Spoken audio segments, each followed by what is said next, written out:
강의 시작하겠습니다. 자, 여러분 10회 손해평가사 2차 시험 대비 모의고사 해설 강의 1회부터 시작을 할게요.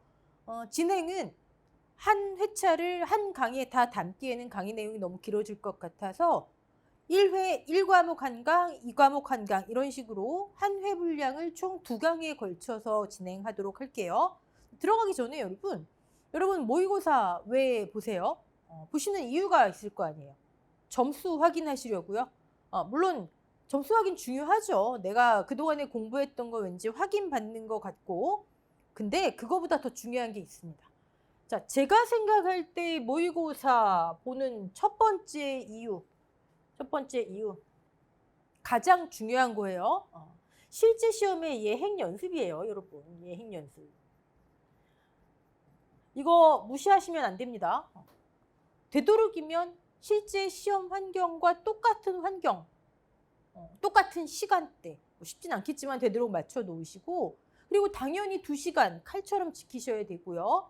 그리고 실제 시험 답안지하고 유사하거나 동일한 답안지에 여러분이 시험 현장에서 직접 잡으실 펜과 계산기. 중요해요, 여러분. 2시간 동안에 손에 쥐나도록 쓰셔야 됩니다. 그렇기 때문에 내가 가장 익숙한 펜, 잘 써지는 펜, 여러분 계산기도 마찬가지예요. 나는 소수점 모드로 했는데 그날 갑자기 분수 모드로 돼 있어요. 어떻게 해요? 이해되시죠? 가장 중요합니다. 예행 연습이에요. 그다음에 두 번째 중요한 거는요. 손해평가사 시험은 계속 조금씩 바뀌잖아요. 그럼 2024년도 변경된 내용을 여러분들 지금 시점이라면 이미 다 한 번씩은 체크하셨겠지만 그래도 마지막으로 내가 놓친 부분 없는지 모의고사 문제들을 통해서 한 번씩 점검해 보는 것이고요. 그리고 사실 나는 그냥 정석대로 꾸준하게 성실하게 공부했다 하시는 분들은요. 붙는 시험이에요. 근데 그렇지 못하신 분들은 떨어지는 게 당연한 시험입니다. 유행이 없는 시험이에요. 서술형 시험입니다. 계산과 단답형과 서술형이 다 복합되어 있는 시험이에요. 그런데 붙을만 하신 분들인데 떨어지셨다는 분들 얘기 들어보면 이 세 번째 것이 관건입니다. 시간 배분이에요. 손해평가사 2차 시험은 시간이 너무너무 부족합니다. 2시간 동안 20문제 힘들어요, 여러분. 자, 그러면 시간 배분. 그러면 여러분은 정하셔야 돼요. 나는 그냥 1번부터 20번까지 순차적으로 푸는 게 제일 편하다. 나는 2과목을 먼저 하고 그리고 나서 1과목을 푸는 게 좀 나은 것 같아. 아니면 나는 15점 배점짜리를 먼저 풀고 그리고 5점짜리 푸는 게 점수가 제일 나은 것 같아. 마음이 편한 것 같아. 모의고사를 통해서 여러분이 이거를 정하셔야 됩니다.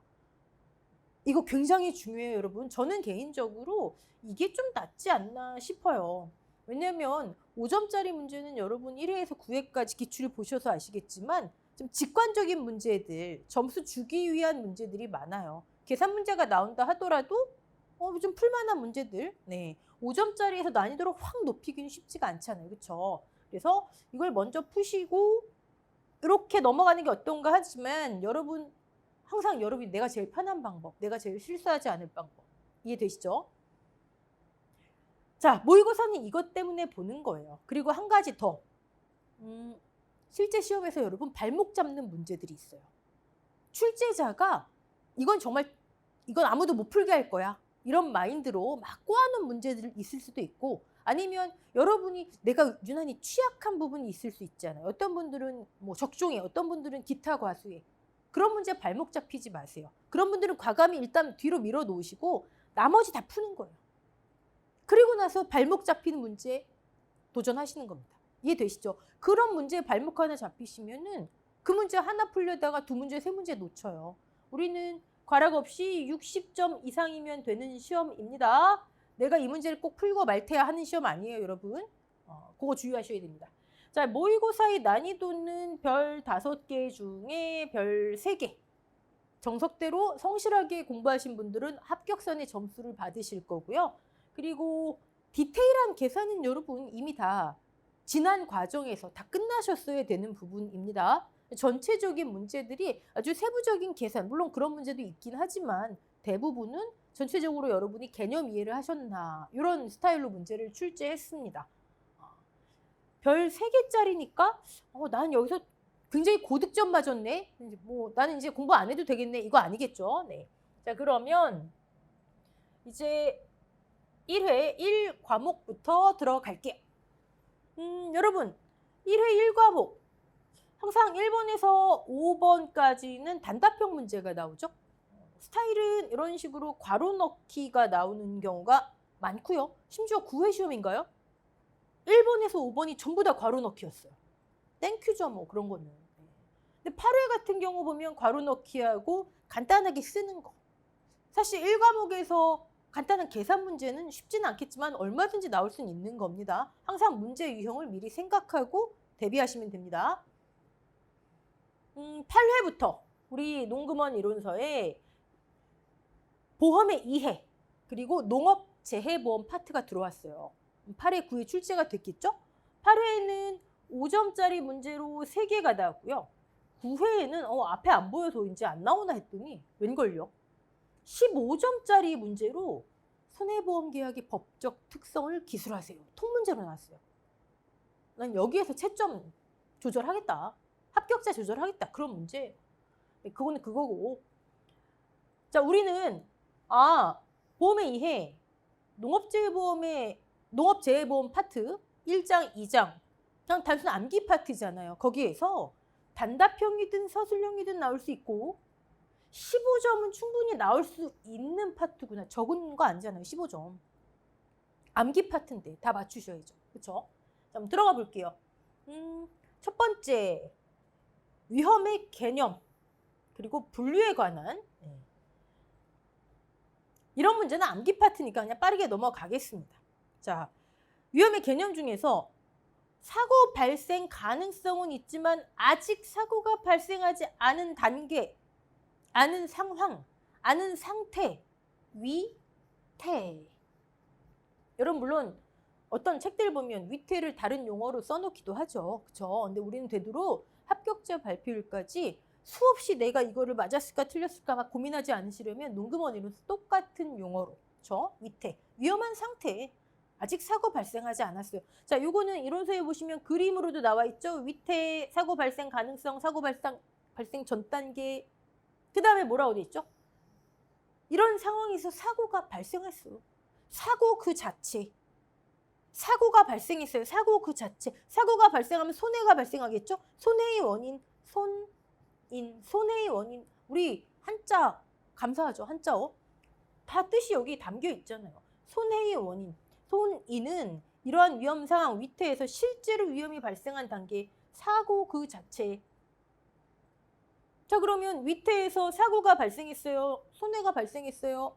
손실, 가치의 감소가 이루어지겠죠? 손실을 의미한다. 이 용어를 우리 농금원 이론서에서는 손해, 영어로 로스 이렇게 써놨죠. 그렇죠?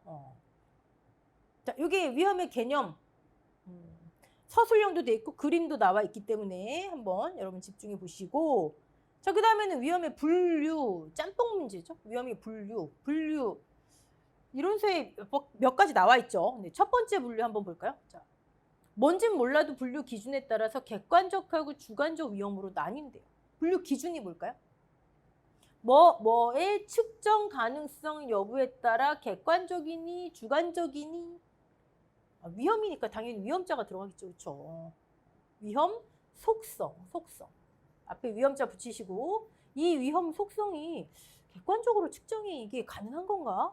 객관적으로 측정 가능한 속성을 가진 위험인가? 객관적, 주관적. 그리고 또 다른 분류 하나 볼게요. 어떤 거는 정태적. 그리고 동태적으로 나뉜대요. 분류 기준이 뭘까요? 이거는 항상 세트로 기억해 놓으세요. 빈도와 규모는 항상 같이 움직입니다. 여러분 용어. 혹시나 괄호넣기 하는데 기억 안 나는데 한 군데가 규모다. 그럼 나머지 하나는 빈도예요. 여러분. 위험의 발생 빈도가 얼마나 잦은지, 규모가 얼마나 큰지 그게 시간에 따라 변하냐 안 변하냐. 정태적, 동태적. 자, 분류 기준. 그 다음에 어떻게 분류되느냐예요. 분류 기준. 시간에 따라 변하나 안 변하나 어떻게 분류되는가. 다른 분류도 많죠. 이론서에 뭐 있죠? 이미 다 이거 암기 끝나셔야 되는 상황인 거죠. 뭐 순수 위험 있죠. 순수 위험. 또 투기적 위험. 분류 기준이 뭐죠? 이건 순전히 손실만 발생하는 건가? 아니면 이득도 발생할 수 있는 위험인가? 분류 기준, 분류 형태, 네. 분류 위험. 또 뭐 있죠? 부담보 또는 비담보. 그다음에 담보. 면책 위험 있죠. 여기는 분류가 3가지로 돼 있어요. 네. 보험자가 위험을 담보하느냐, 책임을 담보하느냐, 아니면 담보하지 않느냐, 아니면 책임을 면하느냐. 이 면책 위험은요, 여러분, 위험 자체는 담보 위험에 속하지만 어떤 사유로 보험자가 책임을 면한다라는 거죠. 예를 들어서 자동차 보험이에요. 자동차 사고로 책임을 부담하는 거예요. 보험자가 담보하는 거예요. 그런데 계약자가 뭐 고의나 중대한 과실로 사고를 일으켰어요. 그 경우엔 책임을 면한다. 구분하셔야 됩니다. 부담보, 비담보와 면책 구분하셔야 돼요. 책임 부담 여부에 따라서. 자, 다른 분류 기준들도 있죠. 네, 지금 다 언급하긴 그러니까 여러분 한번 그냥 넘어가실 내용은 아니다. 자, 2번째 볼까요? 이번엔 농업재해보험 파트로 넘어와 볼게요. 농업재해보험. 자, 농업재해보험의 필요성에 관한 내용이다. 얘 다른 말로 하면 뭐가 될까요? 다르게 묻는다면? 농업재해보험 뭐예요? 여러분 농작물, 가축, 임산물, 정책보험이잖아요. 그렇죠? 세금을 투입해서 운영합니다. 정책보험입니다. 그럼 정책보험으로 진행되는 이유이겠네요. 다시 같은 말이에요. 농업재해보험의 필요성, 왜 정책보험으로 실행이 되지? 똑같은 얘기입니다. 네. 이거는 이번에 24년도 농금원 이론서에 살짝 바뀐 내용이 있기 때문에 보는 거예요. 자유경쟁 시장에서는 모든 상품은, 보험도 상품이죠. 우리 종합위험, 논작물 상품이잖아요. 그렇죠? 여러분 공부하시는 거. 모든 상품은 뭐가 일치하는 점에서 가격이 결정되고 거래가 이루어진다. 이건 뭐 여러분 상식이죠. 수요와 공급이 일치해야지 거래가 이루어지고 그 지점에서 가격도 산정이 되겠죠. 결정되겠죠. 그러나 수요 공급이 만나지 않으면 거래가 이루어지지 않는데, 자, 이 부분을 우리 9회까지는 시장 실패라고 해서 용어가 쓰여져 있었어요. 근데 24년도에 이거 없어졌습니다. 시장 실패 용어를 뺐어요. 네. 수요 공급이 만나지 않으면 거래가 이루어지지 않는데, 당연하겠죠. 네. 농업재해보험이 이런 경우로, 농업재해보험이 이런 경우래요. 수요 공급이 만나지 않는데요. 언제? 그냥 냅두면, 자유 경쟁으로 그냥 냅두면 수요 공급이 만나기 어렵대요. 일반 보험 시장에만 의존하면, 그냥 냅두면, 자유 경쟁하게 하면 농업재해보험은 거래가 이루어지기 어렵다. 그 내용인 거죠. 네.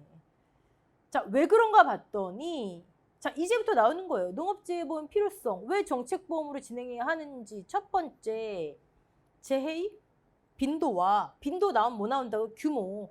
빈도가 얼마나, 사실 여기는 크다기보단 빈도가 작고 규모가 크고 해야 되겠지만 한 문장으로 표현되어 있으니까 재해 빈도와 규모가 크고 자연재해. 일반 보험회사들이 감당하기 어렵잖아요. 그렇죠?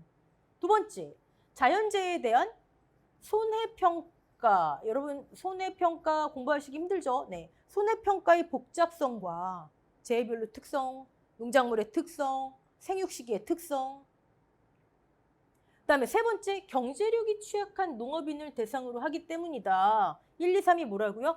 농업재해보험이 필요성, 왜 정책보험으로 진행돼야 하는가? 사실 이렇게 괄호넣기로 나올 수 있고요. 이 부분은 얼마든지 통서술로도 나올 수 있어요. 따라서 국가가 정책보험으로 진행을 하면서 농가가 부담할, 이건 다 아시죠? 보험료의 일부를 조금 더 구체적으로 보면 부가보험료의 100%와 순보험료의 일정 비율을 지원함으로써 농가의 구매력을 높여 뭘 구매해요? 보험 상품을. 보험료 지원받잖아요. 영업보험료 계산하면 여러분 막 몇백만 원 나오는데 농가 부담 계산하시면 몇십만 원밖에 안 나오잖아요. 그렇죠? 보험 상품의 구매력을 높여 수요를 증가시키고, 보험 상품에 대한 공급자인 보험자에게는 여기 또 부가보험료 하지 마시고 운영비, 물론 부가보험료가 운영비로 쓰이지만 이론서에 운영비라 나와 있으니까 운영비를 지원하고, 이게 정책보험의 지금 구체적인 실행 방법인 거죠. 다시 첫 번째, 보험료 지원, 농가에 대한. 두 번째, 운영비 지원, 보험자에 대한. 세 번째, 그래도 보험회사들이 좀 부담돼요? 그러면 재보험으로 위험을 분산시켜 줄게. 너네 보험 우리가 다시 들어줄게. 이거잖아요. 그쵸? 재보험을 통해 위험 비용을 줄여줌으로써. 자, 요 부분은 괄호 넣기만 생각하지 마시고 통서술도 준비하시기 바랍니다. 자, 넘어갈게요. 보험기간. 여러분 보험기간은 그냥 나온다 생각하세요. 그게 마음 편합니다. 9회 때는 생산비 보장. 생산비 보장 여러분 어떻게 해요? 제일 힘들죠. 날짜가 또 추가됐어요. 그렇죠? 재파종 재정시 추가됐잖아요. 그래도 어떡합니까? 보험기간 나왔는데 틀리면 정말 이불킥 하시죠. 일단 과수 파트부터 볼게요. 너무나 빤한 건 나오지 않겠죠. 모르죠. 또 점수 주려면 나오는 거고. 적종. 자, 떫은감, 단감 떫은감 한 팀, 사과배가 한 팀이죠. 가을 동상이 가을이죠. 9월 1일부터 당연히 판매 개시 연도 과수사종 똑같고요. 수확기 종료 시점. 단감 떫은감 가을 동상에는 11월 15일. 이건 다 아시죠? 사과배 11월 10. 자, 나무특약 볼까요? 나무특약. 지금 적종의 나무특약이죠. 종합과수 나무특약하고 다릅니다. 2월 1일부터 이듬해 1월 31일까지. 자, 종합과수 어떻게 돼요? 종합과수 더하기 무화과, 과실의 무화과 어떻게 되죠? 나무특약. 판매 개시년도 12월 1일부터 달라요. 이듬해 11월 30까지. 근데 예외되는 품목이 두 가지가 있네요. 참다래, 만감류. 이런 건 좀 신경 쓰시고. 이번에 감귤류가 완전히 다 보험기간이 바뀌었어요, 여러분. 감귤. 일단 온주밀감, 만감류 헤어진 것도 있지만 보험기간 바뀐 것도 신경 쓰세요. 발악이 아닙니다. 이제 계약 체결일. 수확기 종료 시점이고 판매 개시년도 지금 보통약관이에요. 보통약관 12월 20. 그럼 12월 21일 다음 날부터 뭐죠? 동상해 특약 보험기간. 이듬해 2월 말까지. 자, OD 품목 볼까요? 보통약관 계약 체결일 24시부터 얘는 뭐 수확까지 가지도 않아요. 결실 완료 시점. 이런 유사한 게 뭐 있죠? 유자, 수확기 시점까지 보상하는 거. 자, 무화과, 보통약관이네요. 보통약관. 여기는 보험기간이 아니라 대상 재해네요. 자, 이듬해 8월 1일부터는 수확 개시 후니까 태풍, 강풍, 우바. 그쵸? 특정 위험 2종, 담보조건 적종하고 동일하더라. 여기 보험기간을 바꿔놓으면 6월 1일로 바꿔놓으면 복분자와도 동일하게 되겠죠. 여러분 보험기간 틀리시면 안 됩니다. 이런 건 점수 주는 문제예요. 4번. 자, 종합위험 수확감소보장 받장물. 만약에 수확감소보장 빠지면 저기 수확감소 수입보장, 생산비 보장까지 다 들어가는 거예요. 물론 이제 수입보장은 수확감소 안에 다 들어가 있지만 대상 품목 중 개별 농지당 최저 가입금액 200만 원이 아닌 품목을 모두 쓰세요. 여러분 실제로 이렇게 점수 주기 위한 문제들이 나와요. 그런 거 나온 적 있었어요. 잔존 보험 가입 금액의 3%나 5%를 자기 부담으로 하는 고추, 브로콜리. 이거 문제 나왔었어요. 기출. 또 뭐 있었죠? 과수에서 신규 가입할 때 표준 수확량의 70%를 평년 수확량으로 하는 품목 중 나무 특약을 가입할 수 있는 품목. 그런 건 당연히 맞추셔야죠. 자, 수확 감소니까 일단 생산비 빼버리고 200이 아닌 거 당연히 여러분 콩, 팥, 옥수수 이건 3개는 당연히 기억하실 거고 얘 빼먹으시면 안 됩니다. 200만 원 아니잖아요. 1000제곱미터잖아요. 금액만 생각하지 마시고. 자, 문제는 얘예요. 얘. 사료용 옥수수. 자, 사료용 옥수수, 조사료용 벼. 우리 평년 수확량, 인수 관련 수확량 파트 보시면 이 친구들은 생산비 보장이라고 돼 있어요. 그러면 여기 수확감소 보장이면 이거 들어가야 되나요? 애매해요. 왜요? 타이틀로는 종합위험 수확감소 보장 받장물 타이틀에 들어가 있어요. 그럼 어떻게 써야 되죠? 만약에 이렇게 나온다면? 저라면 이렇게 사료용 옥수수, 포함 옥수수. 아니면 우리 서술형 시험이니까 이점을 살려서 괄호해놓고 얘는 생산비 보장. 내가 안다라는 걸 표시를 해주자는 거죠. 됐죠? 네. 차 빼먹지 마시고 넘어갈게요. 야, 지금까지 20점 다 맞으셨어야 되는 거죠. 자, 5번 종합위험 논작물, 벼, 맹류 상품에 가입한 다음 품목과 농지에 관한 내용을 바탕으로 인수가 가능한 경우 가능을 쓰고 또 인수 쓰지 마시고요. 제한되는 경우 제한을 쓰시오. 이번에 인수 제한 목적물이 과수, 논작물, 밭작물 아주 신경 쓰이기 조금씩 바뀌었어요. 이제 논작물부터 확인해 보자고요. 자, 보리. 보리에 이런 게 들어왔어요. 여러분 이제부터 보리는 마늘이다. 뭔 소리예요, 그죠? 보리는 마늘이다. 10아르당 3만 주 미만이면 인수가 제한이다. 여러분 실제 시험 현장에서 여러분 주의하실 거. 여기는 지금 가능 제한을 쓰라고 했지만 이런 케이스가 아니라면 인수 제한을 묻는 건지 인수가 가능한 경우를 묻는 건지 구분하셔야 됩니다. 네. 보리 이거 들어왔어요. 이제 마늘하고 똑같아요. 마늘 재파종 기준하고 똑같아요. 10아르당 3만 주 미만이면. 자, 제가 그런 말씀 드린 적 있어요. 이제부터 여러분은 제곱미터를 보시면 제곱미터구나가 아니라 제식밀도구나. 제식밀도 계산. 그리고 제식밀도 오면 우리 같이 생각나시는 거 출현율. 제곱미터를 보시면 이거 계산하시는 거예요. 출현율은 뭐가 들어가죠? 파종주순위, 출현주순위 이런 게 들어갈 것이고 당연히 이 품목은 지금 묻는 품목은 둘 다 해당하는 건가? 둘 중에 하나만 해당하는 건가? 이거 구분하셔야 되겠죠. 자, 보리. 아니 뭐 이거는 뭐 계산 하나만 9만 주인데 3,300 이래잖아요. 3,300. 네. 그러면 뭐 지금 미만이잖아요. 그렇죠? 그러니까 인수 돼요, 안 돼요? 인수 안 돼요. 안 된다. 제한. 두 번째, 밀. 여기 새로 들어왔어요. 과수처럼. 과수 뭐였죠? 원래 품목이 혼식되면 돼요, 안 돼요? 과수뿐만이 아니라 농작물 재해보험 전체가 품목이 혼식되면 인수 제한이에요. 안 돼요. 그런데 과수는 주력 품목에 한해서 주력 품목이 90% 이상이면 오케이잖아요. 그렇죠?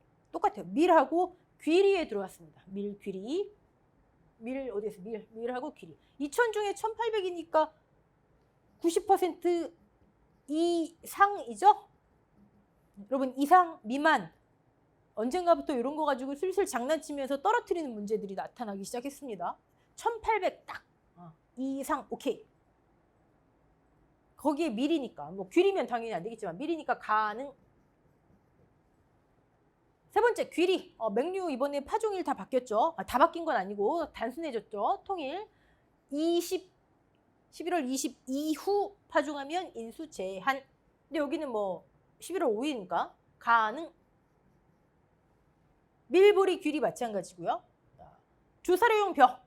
군사시설 보호구역 중 통제보호구역 내의 농지인데 통제보호구역 사실 이 내용은요.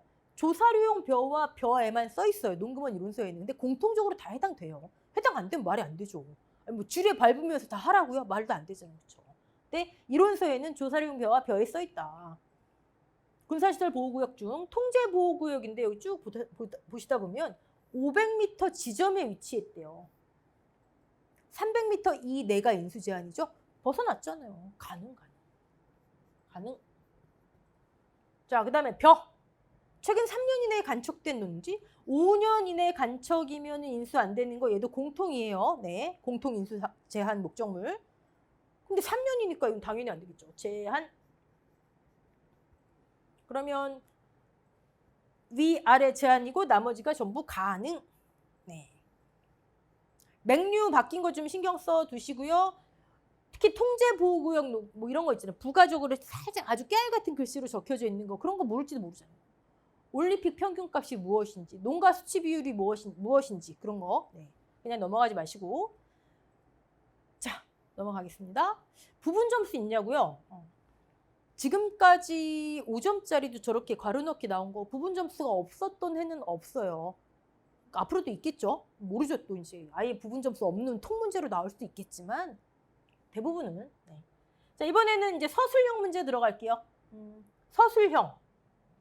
여러분 1과목에서 15점짜리 문제는 어떤 게 나올 수 있을까요? 우리가 유형을 먼저 카테고리화 시켜야지 대비해서 공부하고 어떤 문제가 나와도 당황하지 않죠. 그렇죠? 일단 생각해 볼 수 있는 거는 15점 전체, 통문제, 계산 문제. 근데 사실 1과목에서는 쉽지 않아요. 15점짜리 계산 문제 쉽지 않아요. 1과목에서는. 불가능한 건 아니지만. 두 번째. 가장 일반적인 거는 5점짜리 계산 문제 3개. 또는 뭐 10.5점 이렇게 해서 2개. 짧은 거로. 자, 이건 두 가지 형태로 또 나눠볼 수 있을 것 같아요. 뭐죠? 만약에 3문제다 하면은 각각 별개의 문제, 독립적인 문제. 즉 하나 틀려도 나머지 2개 이상 없는 거. 이런 게 제일 좋겠죠, 그죠?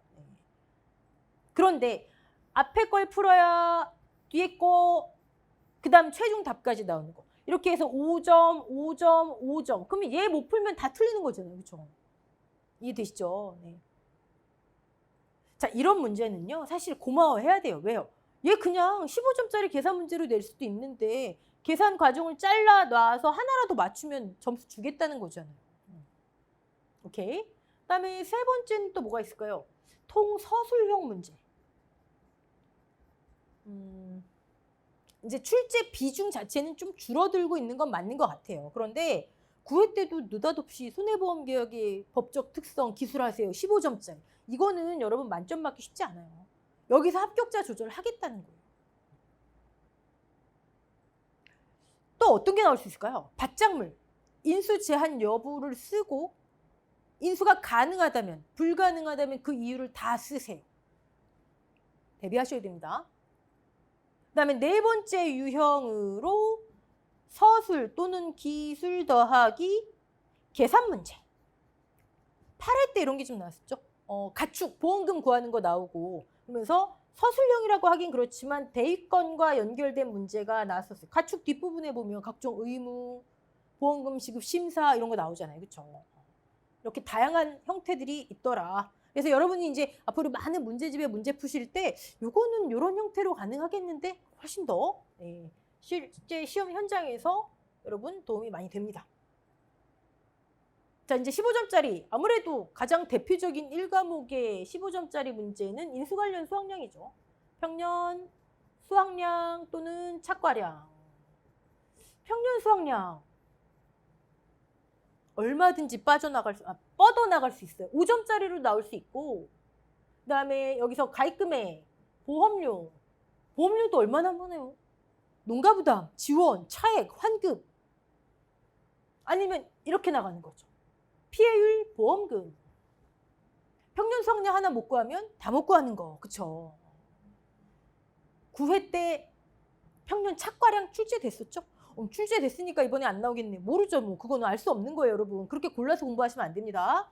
자, 평년 착과량 문제 한번 풀어볼게요. 평년 착과량 10문제면은 8.5문제? 9문제? 사과죠, 사과. 왜요? 기준 표준 수학량 할인 때문에. 사과, 유일하게 농금원 이론서에 재배 방식이 밀식, 반밀식, 그다음에 일반 재배 소개되는 게 사과잖아요. 그렇죠? 사과가 많이 나옵니다. 자, 이번에 사과네요. 네. 후지, 반밀식.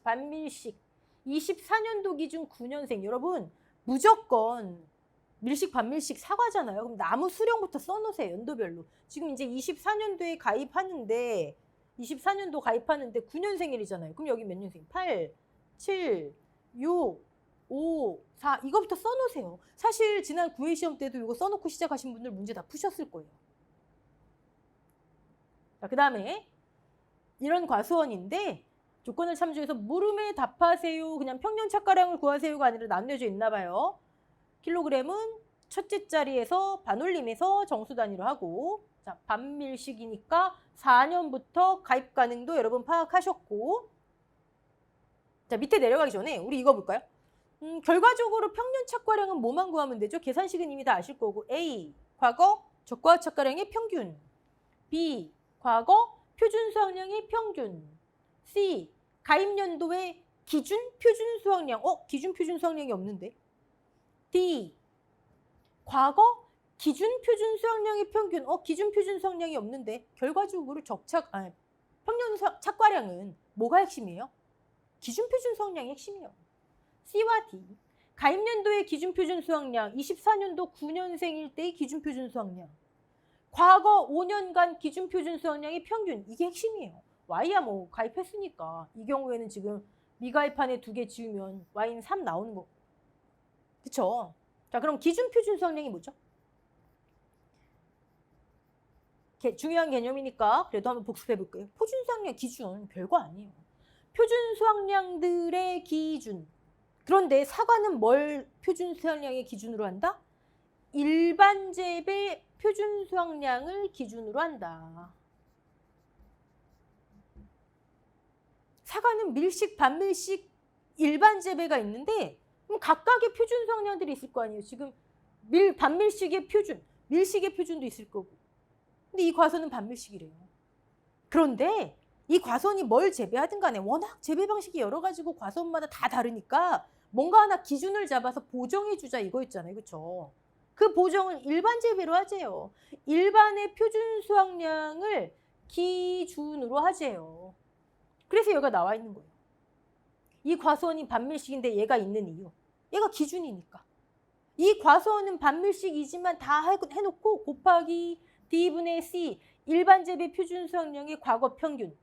가입년도 일반 재배 표준 수확량으로 보정해 주자. 됐죠? 네. 그럼 결과적으로 어떻게 될까요? 만약에 반밀식이나 밀식 과수원의 경우에는 B 이퀄 D예요? 아니면 아니에요?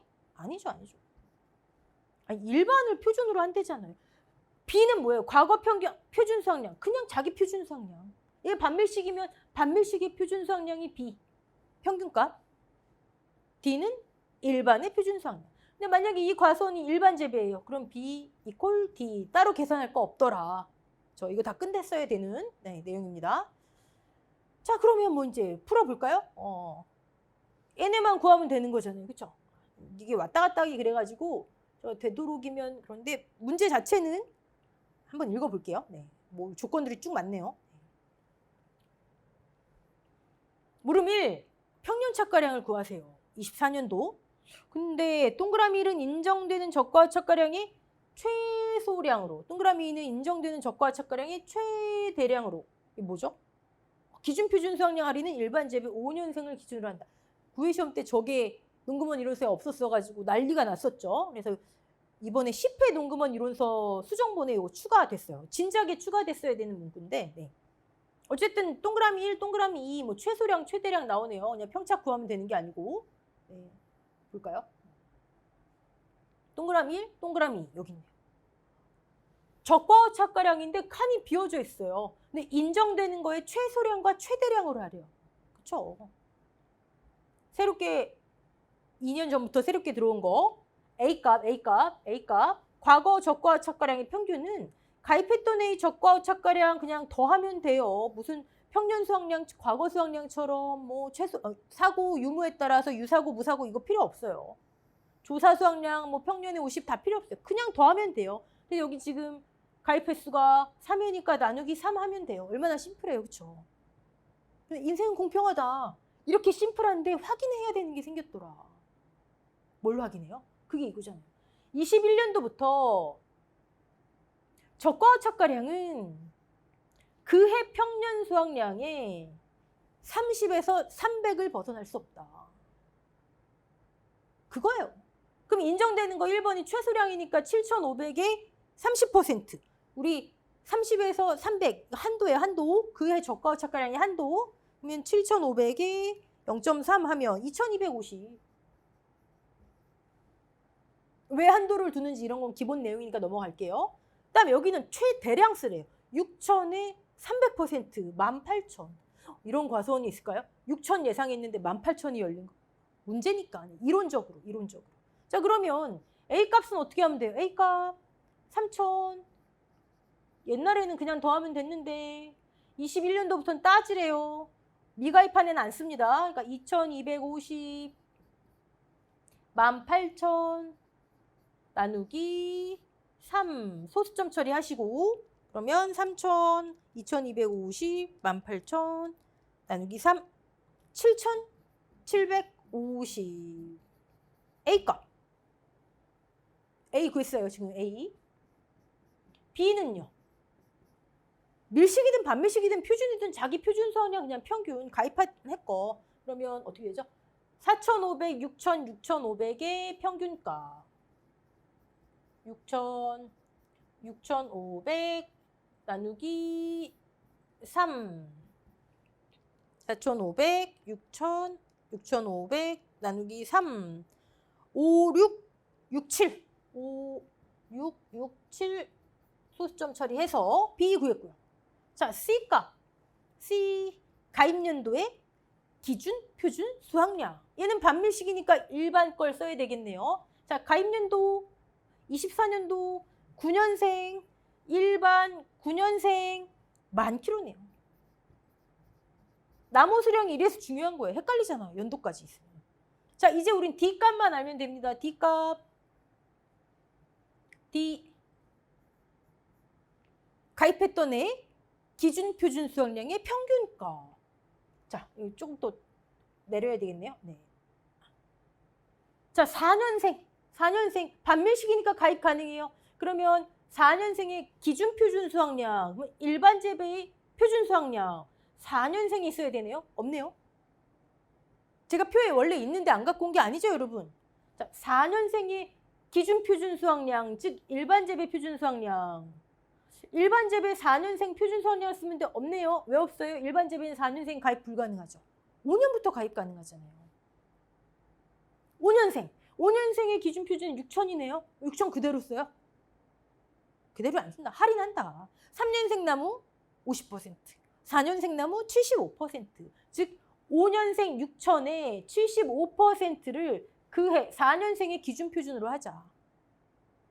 이해되시죠? 원래는 그 해 거 일반 재배 갖다 쓰시면 돼요. 여기 지금 9년생인데 9년생 그대로 썼잖아요. 그쵸?